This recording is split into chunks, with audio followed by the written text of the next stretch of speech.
So hi అండి. నేను మీ ఆర్యన్. మీరు చూస్తున్నారు Telugu trader Aryan YouTube channel. Okay. రేపు మార్కెట్ ఏంటి? రేపు మార్కెట్ ఎలా ఉండబోతుందో చూద్దాం. ఫస్ట్ థింగు ఎఫ్ఐడిఐ డేటాలోకొస్తే ఇక్కడ మీరు అర్థం చేసుకోండి. ఎఫ్ఐడిఐ డేటాలో ఎంత 3000 క్రోర్స్ దాకా జస్ట్ బయింగ్ అవుతుంది. అండ్ ఇది సెల్లింగ్. ఓకే. ప్రీవియస్ అంటే పెద్దగా బయింగ్ ఏం లేదు. అలాగని సెల్లింగ్ అంటే సెల్లింగ్ కంటిన్యూగానే ఉంది గానీ పెద్ద బయింగ్ ఏం లేదు ఎఫ్ఐస్‌ది. డిఐఎస్ మాత్రం మంచి క్వాంటిటీ బై చేస్తున్నారు. అది బానే ఉంది డిఐఎస్‌ది. అండ్ నెక్స్ట్ ఓవరాల్‌గా కూడా చూసుకుంటే ఎఫ్ఐఎస్ పార్టిసిపేషన్ తగ్గుతుంది కదా! మరి వచ్చే రోజుల్లో పెరుగుతది అంటున్నారు. మళ్ళీ తిరిగి బయింగ్ వస్తే బావుంటది. ఓకే. అండ్ నెక్స్ట్ ఏమైనా గ్లోబల్ న్యూస్‌లు ఉన్నాయంటే ప్రెజెంట్ నేను చెప్పినట్టు ఇంకేం లేవు. జూలై 8థ్‌కి ఉంది గానీ మొన్న అయిపోయింది. హాలిడేస్ కూడా అయిపోయాయి. ఇప్పుడేం హాలిడేస్ కూడా లేవు. ఓకే. ఉన్న ఒక హాలిడే కూడా అయిపోయింది. సెప్టెంబర్ మంత్‌లో హాలిడే. మధ్యలో ఇంకే హాలిడేస్ లేవు. అండ్ గ్లోబల్ న్యూస్‌లు కూడా అంటే ఇంపార్టెంట్ న్యూస్‌లు డివిడెండ్ లాంటివి ఏమి లేవు. ఎఫ్ఎంసీ మీటింగ్ ఉంది జూలై 8థ్ చాలా టైం ఉంది. ఓకే. అండ్ సెన్సిబుల్‌లో నేను దేనికి యూజ్ చేస్తానంటండి సెన్సిబుల్‌లో ఒకటి అనాలిసిస్‌లోకెళ్తే స్టాక్ క్యాలెండర్ ఒకటి. అంటే స్టాక్ క్యాలెండర్ మీద క్లిక్ చేస్తే మీకు ఇదొస్తది ఎకనామిక్ క్యాలెండర్. సెన్సిబుల్‌లో ఫ్రీ ఆఫ్ కాస్ట్‌లో యూజ్ చేసుకోండి. అంటే లాగిన్ చేయకుండానే స్టాక్ క్యాలెండర్ ఒకటి, ఎఫ్ఐడిఐ డేటా ఒకటి. ఈ రెండే అండి నేను యూజ్ చేసేది.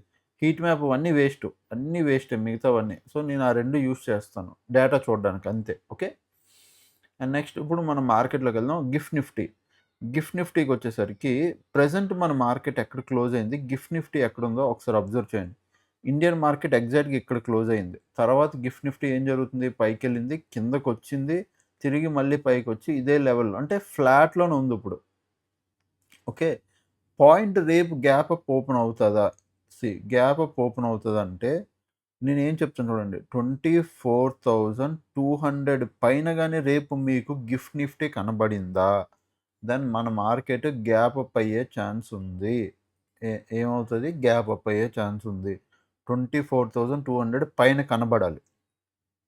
ఒకవేళ లేకుండా 24,000 లెవెల్ కింద కనబడిందా? దెన్ మీకు గ్యాప్ డౌన్ కనబడతది. ఓకే. ప్రెజెంట్ అయితే ఫ్లాట్ ఉంది. రేపు మార్నింగ్ ఓపెన్ అయ్యేసరికి రేపు మార్నింగ్ ఎన్ని గంటలు చూడాలి? ఎవ్రీ టైమ్ చెప్తున్నాను. 7:30 నుంచి 8 ఓకే. అండ్ 8:30 ఈ టైం లోపల 8:30 కూడా అవసరం లేదు. 7:30 నుంచి 8 ఈ టైంకి చూస్తే సరిపోద్ది. ఈ టైంకి మార్కెట్ 24,200 పైనుంటే గ్యాప్ అప్.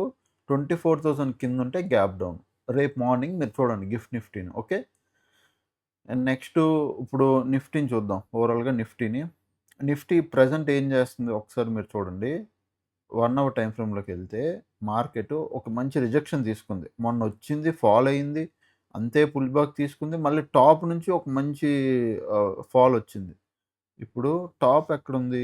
ఇక్కడుంది. బాగా చూడండి. పైనుంచి పడింది. ఇక్కడ నుంచి ఇక్కడికి పడింది. తర్వాత ఇక్కడ ఆగింది. మనం ఏం ప్లాన్ చేద్దాం? సీ ఈ పైన. ఓకే. ఇది ఒక రెసిస్టెన్స్. ఇది గూడా ఒక రెసిస్టెన్సే. సో, నేనేం జేస్తానంటే, ఇక్కడ ఫస్ట్ ఈ రెసిస్టెన్స్‌ని పెట్టుకుంటున్నాను. So, this is one of the resistance. మంచి రెసిస్టెన్స్ ఇది. ఓకే. ఇది 1 అవర్ టైమ్ ఫ్రేమ్‌లో నేను తీసుకుంటున్నాను. ఎందుకంటే చూడండి అక్కడే ఉంది రెసిస్టెన్స్. దగ్గరలో ఎక్కడ లేదు. పైన ఇదొక రెసిస్టెన్స్ ఉంది. ఓకే. దాని ముందు ఇంకా 1 అవర్ టైమ్ ఫ్రేమ్‌లోకెళ్తే అక్కడి నుంచి ఒకవేళ మార్కెట్ కొద్దిగా కిందకెళ్తే పైన ఇది ఇంకొకటుంది. అది కూడా దూరం గానీ, ఇంకొకటి కూడా ఉంది. ఇది కూడా మనం ఇగో ఇదొక రెసిస్టెన్సు. ఏది? ఈ level. This is the what resistance. Present మార్కెట్‌కుంది. సపోర్ట్‌కొస్తే ఇక్కడ చూడండి ప్రెజెంట్ కరెక్ట్ నేను పెట్టిన అక్కడ 1 అవర్‌లో అక్కడ పెట్టిన రెసిస్టెన్స్ చూడండి. ఇక్కడ పెట్టిన రెసిస్టెన్స్ ఎప్పుడు? ఏప్రిల్ మంత్‌లో తీసుకున్న రెసిస్టెన్సు తిరిగి మార్కెట్ కరెక్ట్‌గా అక్కడికొచ్చింది. సో, అక్కడ పెడితే ఇక్కడ కరెక్ట్ రెసిస్టెన్స్ వచ్చింది. సో, అట్లా ఉంటాయి రెసిస్టెన్స్‌లు. ప్రీవియస్ ఒక రెసిస్టెన్స్ క్రియేట్ అయింది. దాన్ని టచ్ చేయలేదంటే మార్కెట్ చాలా రోజులు గ్యాప్ తీసుకొని మళ్ళీ మార్కెట్ ఆ లెవెల్ టచ్ చేయడానికి వస్తది. సో, ఇప్పుడు అదే జరిగింది. ఏప్రిల్ మంత్ తర్వాత మళ్ళీ ఇప్పుడొచ్చింది రెసిస్టెన్స్ దగ్గరికి. కింద సపోర్ట్‌లో ఇగో ఇదొకటి, ఇదొకటి. ఇవి సపోర్టు. ఇది కూడా బ్రేక్ అయితే దాని కింద ఇక్కడొకటుంది గ్యాప్. 15 మినిట్స్ టైమ్ ఫ్రేమ్‌లోకెళ్తే మీకు అన్నీ ప్రాపర్‌గా ఇప్పుడు వన్ బై వన్ కనబడతాయి. ఇగో ఇవి. This is what resistance is. Okay. 250 ఇవే రెసిస్టెన్స్‌లు అండ్ సపోర్ట్‌లు. ఒకసారి నేను లెవెల్స్ పెడతాను 1 బై 1 చెక్ చేసుకోండి.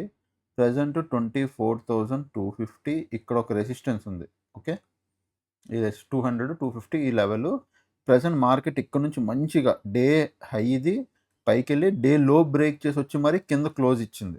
ఇంపార్టెంట్ ఏంటి, ఆ రోజు డే లో కూడా బ్రేక్ అయ్యి వచ్చి కింద క్లోజ్ ఇచ్చింది. మీరు బాగా చూడండి. ఇగో సరే, ఇగో జూమ్ అవుట్ చేస్తున్నా. ఇగో డే స్టార్ట్ అయింది, పైకి వెళ్ళింది, అక్కడ నుంచి కిందకు వచ్చి మరీ క్లోజ్ ఇచ్చింది.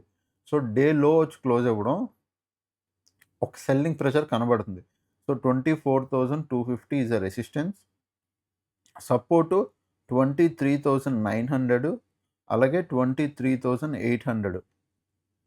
23,900, 800. ఎందుకు 900, 800 అంటే 900 దగ్గర కొంత హాల్ట్ అవ్వడానికి ట్రై చేస్తుంది, ఒక హాల్ట్ అవ్వడానికి. బట్ ఒకసారి 900 కనుక క్రాస్ అయిందంటే 23,800 దాకా రావడానికి చూస్తుంది. గుర్తుపెట్టుకోండి. సో దీని కింద మనం డౌన్ సైడ్కి ప్లాన్ చేస్తాం. అలానే 23,800 కింద కూడా డౌన్ సైడ్కే ప్లాన్ చేస్తాను నేను. ఓకే. అక్కడ నుంచి కూడా మార్కెట్ కింద పడితే ఇంకా 23,600 బిగ్ సపోర్ట్. చాలా కింద ఉంది అక్కడ వరకు. 800 నుంచి 600 అంటే బిగ్ సపోర్ట్. అది చాలా మంచి ఫాల్ వస్తుంది ఒకవేళ కిందకు వస్తే. లేదు రేపు మార్కెట్ గ్యాప్ పిడింది అనుకోండి, 24,200 పైన ఇడితే మనం అప్ సైడ్కి ప్లాన్ చేయొచ్చు. బాగా వినండి, 24,200 పైన దీనిపైన ఇడాలి. పైనిడి ఇక్కడ సపోర్ట్ తీసుకొని పైకైనా వెళ్ళాలి, లేదా ఇక్కడ నుంచి కంటిన్యూ అయినా అవ్వాలి. అప్పుడే అంటే గ్యాప్ అప్పిడి పైకైనా కంటిన్యూ అయిపోవాలి, లేదంటే గ్యాప్ అప్పిడి కిందకు వచ్చి సపోర్ట్ తీసుకొని అయినా పైకి వెళ్ళాలి. అలా వెళ్తేనే I will plan up side trade, లేదంటే లేదు. ఓకే. ఇక్కడ నేను అప్ సైడ్కి కూర్చుంటాను. నెక్స్ట్ డౌన్ సైడ్కి అంటారా, చూడండి మార్కెట్ ఇక్కడ ఉంది, ఫ్లాట్ పైకి వెళ్ళింది అనుకో 24,250 దగ్గర నుంచి మళ్ళీ ఒక డౌన్ సైడ్కి కూడా ప్లాన్ చేస్తా.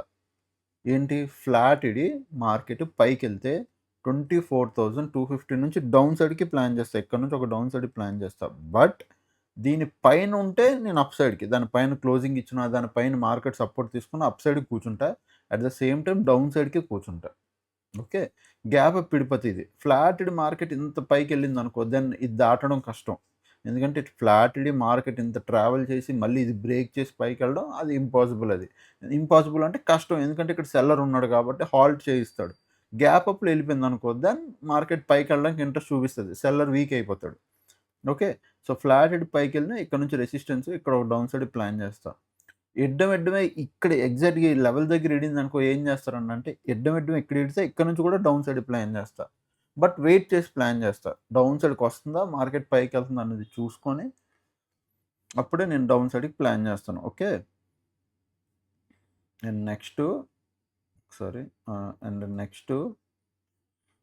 ఫ్లాట్ ఒకవేళ మార్కెట్ కిందకు వస్తే ఏంటి పరిస్థితి, ఫ్లాట్ కిందకు వస్తే నేను 23,900 కింద డౌన్ సైడ్ ప్లాన్ చేస్తా, లేదంటే చేయను, వద్దు.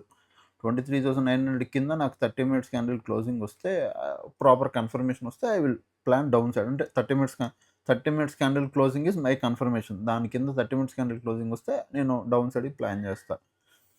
ఒకవేళ గ్యాప్ డౌన్ ఇడితే ఏంటి పరిస్థితి, గ్యాప్ డౌన్ ఇడితే 23,900 దగ్గర గ్యాప్ డౌన్ ఇడింది అనుకో, వెయిట్ చేయండి, బై చేయొద్దు. వెయిట్ చేసి చూడండి 23,900 దగ్గర సపోర్ట్ తీసుకుంటుందా, లేదా కిందకు వచ్చి 23,800 దగ్గర సపోర్ట్ తీసుకుంటుందా అని. ఎందుకంటే కొన్నిసార్లు ఏముంటుంది, 23,900 దగ్గర గ్యాప్ నుండి ఫాస్ట్ కిందకు వచ్చి ఇక్కడ కొంచెం బాగా ఇక్కడ నుంచి మళ్ళీ మార్కెట్ వెళ్తుంది, వెళ్ళింది చూసారా అట్లా. సో అప్పుడు మనం దెబ్బ అయిపోతాం, 23,900 దగ్గర మనం ఇరుక్కుపోతాం. సో మనం ఏం చేయాలంటే వెయిట్ చేసి 23,900 నుంచి 23,800 దగ్గరకు వచ్చాక ఇక్కడ నుంచి కావాలంటే అప్ సైడ్కి ప్లాన్ చేయి. ఓకే. వెయిట్ చేసి. అలాగే సేమ్ నేను ఏమన్నాను ఇందాక, ఫ్లాట్ ఒకవేళ 23,900 కిందకు వస్తే 30 మినిట్స్ క్యాండిల్ కన్ఫర్మేషన్ వచ్చి ప్రాపర్ కన్ఫర్మేషన్ వస్తేనే డౌన్ సైడ్ ప్లాన్ చేస్తాను, లేకపోతే చేయను, వదిలేస్తాను. ఓకే. ఇది నా Nifty view. And coming to Sensex. Okay. Sensex కూడా వెళ్దాం. సెన్సెక్స్ చూడండి, నేను ఏం లెవెల్స్ మార్చలే సెన్సెక్స్లో. నిఫ్టీలో నేను లెవెల్స్ ఎందుకు ఎవ్రీ టైం చేంజ్ చేస్తాను అంటే, మీకు లెవెల్స్ కనబడవంటే సెన్సెక్స్లో యాస్టీస్ అలానే ఉంటాయి, నిఫ్టీలో ఎందుకు కనబడవంటే బికాజ్ నిఫ్టీలో నేను నా ఇండికేటర్ వాడతాను కాబట్టి నిఫ్టీ లెవెల్స్ తీసేస్తాను. ఎక్కువ చార్ట్లో ఎక్కువ గీతల్లో ఉంటే వరస్ట్ ఉంటుంది చార్ట్. నాకు అంత చూడడానికి నచ్చదు ఎక్కువ గీతలు ఉంటే. కావాల్సిన ఇంపార్టెంట్ లెవెల్స్ మార్క్ చేసుకుంటా. బట్ ఎక్కువ మార్క్ చేసుకోను. తక్కువ. ఓకే. సో, సెన్సెక్స్ చార్టే నేను చూడను. ఎందుకు చూడనంటే సెన్సెక్స్ చార్ట్ ట్రేడింగ్ వ్యూలో స్లోగా నడుస్తది. అందుకు లైన్స్ అలానే వదిలేస్తుంటాను. అందుకే మీకు సెన్సెక్స్ లైన్స్ ఎప్పుడు యాజ్ ఇట్ ఈజ్ అనాలిసిస్ ఎలా ఉన్నాయో అలానే కనబడతాయి. ఇప్పుడు ప్రెజెంట్ మార్కెట్ ఎక్కడిది 77,800 రెసిస్టెన్స్ తీసుకుంది, పడింది. బ్రేక్ అయ్యింది. ఇక్కడ 77,000 దగ్గర కరెక్ట్‌గా వచ్చి ఆగింది. పాయింట్ రేపు దీని కిందగానే మార్కెట్ ఎళ్తే నేను డౌన్ సైడ్‌కి ప్లాన్ చేస్తాను. బట్ 30 మినిట్స్ క్యాండిల్ ఒకటి క్లోజింగ్ రావాలి. అప్పుడు కొద్దిగా కన్ఫర్మేషన్‌తో డౌన్ సైడ్ ప్లాన్ చేస్తా. అలాగే సేమ్ టైమ్ 76,600 కిందకి కూడా ఎళ్ళిందనుకో, మీరు డౌన్ సైడ్ ఉండొచ్చు. ఒకవేళ 76,200 దగ్గర, ఈ 200 దగ్గర ఇక్కడ గాని మార్కెట్ సపోర్ట్ తీసుకుందా, మళ్ళీ ఒక బయింగ్ ఆపర్చునిటీలా అంటే ఒక ఒక అంటే మార్కెట్ ఏంటి ప్రెజెంట్ ఇక్కడుంది. ఒకసారి నేను చెప్తాను చూడండి. నేనేం చెప్పాలనుకుంటున్నానో చెప్తున్నాను. ప్రెజెంట్ మార్కెట్ ఇక్కడుంది. ఇక్కడ నుంచి ఫ్లాటెడ్ ఇలా కిందకొస్తే నేను డౌన్ సైడ్‌కి ప్లాన్ చేస్తా. బట్ 30 మినిట్స్ క్యాండిల్ క్లోజింగ్ రావాలి. అప్పుడు ప్లాన్ చేస్తా. అక్కడ నుంచి ఫస్ట్ టార్గెట్ ఇది అయ్యిద్ది. ఇది కూడా బ్రేక్ అయితే నేను ప్రాఫిట్ బుక్ చేసుకోవడానికి ట్రై చేసేస్తాను. ఎందుకంటే ఎందుకు వెయిట్ చేయనంటే చూడండి. ఇక్కడ బ్రేక్ అయింది. ఎంత 77,000 బ్రేక్ అయ్యింది. 76,600 దగ్గరకొచ్చింది మార్కెట్. అది కూడా బ్రేక్ అయితే 76,000 దగ్గర సపోర్ట్ తీసుకునే ఛాన్స్ ఉంటది. ఇక్కడైనా తీసుకోవచ్చు, మిడిల్‌లోనే తీసుకోవచ్చు, ఎక్కడైనా సపోర్ట్ తీసుకొని రివర్స్ అవ్వచ్చు. సో, నేను ఇక్కడ నుంచి డౌన్ సైడ్‌కి ప్లాన్ చేస్తాను గానీ, పెద్ద ప్రాఫిట్ అంటే వచ్చినన్ని పాయింట్లు బుక్ చేసుకొని ఎళ్ళిపోతా. ఇక్కడ నుంచి ఫ్లాట్‌డి కిందకెళ్తే డౌన్ ప్లాన్ చేస్తా. బట్ ఎంత ప్రాఫిట్ వస్తే అంత బేగ్ తీసుకొని అంటే ఎక్కడైనా మార్కెట్ హాల్ట్ అవ్వడం మొదలెడితే ఇంక అక్కడ ఎగ్జిట్ చేసేస్తాను నేను. ఎందుకంటే అక్కడి నుంచి రివర్స్ అయ్యే ఛాన్స్ ఉంటది. రివర్స్ అయినా పడినా నాకు అనవసరం. నేనైతే అక్కడ ఎగ్జిట్ చేసేస్తాను నా ట్రేడ్. ఓకే. ఇఫ్ అదే మార్కెట్ ఫ్లాటెడ్ పైకెళ్తే గుర్తుపెట్టుకోండి, ఫ్లాటెడ్ పైకెళ్తే మీరు దీని పైన మీరు అప్ సైడ్ కూర్చోవచ్చు. ఏది 77,300 పైన. 77,300 పైన అప్ సైడ్ కూర్చోవచ్చు. 77,800 దాకా మనం ప్లాన్ చేయొచ్చు. 300-800. ఒకవేళ మార్కెట్ ఇది ఫ్లాటెడ్ పైకెళ్తే. ఓకే. డన్. ఒకవేళ మార్కెట్ ఇదేది కాకుండా ఓపెన్ అవ్వడమే గ్యాప్ అప్ ఇడిపోతే ఎక్కడ 77,800 దగ్గర ఇడితే ఇక్కడ నుంచి ఒక డౌన్ సైడ్‌కి ప్లాన్ చేయొచ్చా? యెస్. డెఫినిట్‌గా ఒక డౌన్ సైడ్‌కి ప్లాన్ చేయొచ్చు. ప్రాపర్‌గా ఒక మంచి ట్రేడ్ అయ్యిద్ది. ఓకే. ఒకవేళ 77,800 పైన ఇడితే దెన్ వెయిట్ చేయండి. వెయిట్ చేసి అది పైకెళ్ళిపోతుందా? సపోర్ట్ తీసుకొని పైకెళ్తుందా చూడండి. ఏదైనా అప్ సైడ్‌కి ప్లాన్ చేద్దాం. 77,800 పైన అప్ సైడ్‌కి ప్లాన్ చేద్దాం. బట్ అది ఎలా ప్లాన్ ఉండాలంటే వెయిట్ చేసి ట్రేడ్ చేయాలి. పైకి డైరెక్ట్‌గా ఎళ్ళిపోతుందా? లేదా కొంచెంసేపు హాల్ట్ అయ్యి సపోర్ట్ తీసుకొని మెల్లిగా దాన్ని హై బ్రేక్ చేసుకొని ఎళ్తుందా చూసి ట్రేడ్ చేయాలి. ఓకే. అది మీరు గుర్తుపెట్టుకోండి. Gap up. ఇఫ్ ఇదేది కాకుండా మార్కెట్ గ్యాప్ అప్ కాకుండా, ఫ్లాట్ కాకుండా గ్యాప్ డౌన్ ఎళ్ళిపోతే నేను మళ్ళీ చెప్తున్నా 77,000 దగ్గర ఆల్రెడీ నేను డౌన్ సైడ్ కనుక్కున్నా. దీని కింద ఓపెన్ అయిపోతే నేను వెయిట్ చేస్తానండి. ఎందుకు వెయిట్ చేస్తానంటే దీని కింద ఓపెన్ అయిపోయిందనుకో ఆల్రెడీ ఫ్లాటెడ్ మార్కెట్ వస్తే బావుండేది.